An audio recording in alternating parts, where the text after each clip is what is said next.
මත් නොවීවා මත් නොවා හිස්සකින් මම පිරවා ලං නොවී නුඹ ලං නොවා මට හීනෙන් වගේ වැනුණා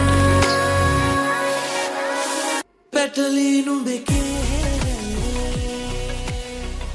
Hi friends, අද අපිත් එක්ක එකතු වෙලා ඉන්නේ මේ දවස්වල හැමෝම හොයන වෙනස්ම විදිහට pipe cleaner flower bouquets arrange කරන MSHA craft owner Miss උපේක්ෂා. ඉතින් උපේක්ෂා, අපිට මුලින්ම කියන්නකො ඔයා කොහොමද මේ business එක පටන් ගත්තේ? ඇත්තටම මට මුලින්ම ආසාවක් තිබ්බා මගේම කියලා බිස්නස් එකක් පටන් ගන්න. ඊට පස්සේ මම මේක ගැන තොරතුරු ගන්න ගත්තා. ෆෝන් එකෙන් තමයි ගොඩක් ඉතින් හෙව්වේ. ඊට අමතරව මම මේකට හදන්න මොනවද මැටීරියල්, මේව හදන්නේ මොනවද, ඒ වගේම මේවට ඕන අවශ්‍ය කොහොමද මම සපයා ගන්න කියන දේවල් ගැන මම හොයන්න ගත්තා. ඉතින් උපේක්ෂා, ඔයා මේ flowers හදන්න පාවිච්චි කරන්නේ මොන වගේ මැටීරියල්ද? මම මේව හදන්න ප්‍රධාන වශයෙන් පාවිච්චි කරන්නේ pipe cleaner, dry foam, කම්බි, glue gun වගේ දේවල් තමයි. ඔයා මේ business එක කරගෙන යද්දී ඔයාට මුණ දෙන්න සිද්ධ වෙච්ච අභියෝග ගැන සඳහන් කරොත්. ඇත්තටම මට මේක කරගෙන යද්දී එක අවස්ථාවක් කියනවා මේක නවත්තලා දාන්න කියලා.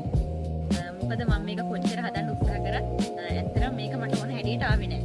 ඊට පස්සේ මගේ යාළුවෙක් කීපකට තමයි මම මේක ආයෙ හදන්න පටන් ගත්තේ. ඉතින් මේ flower bouquets වලට අමතරව ඔයාගේ business එකේ customers ලට ගන්න තියෙන අනිත් items මොනවාද? ඊට අමතරව nail polish, earring, eyebrow eraser, flower pot, hair clips වගේ items වගේකුත් මම introduce කරලා තියෙනවා. ඊට අමතරව දැන් මම special gift box එකක් වගේ customer ලගේ request අනුව හඳුන්වා දෙන්න බලාපොරොත්තු වෙනවා.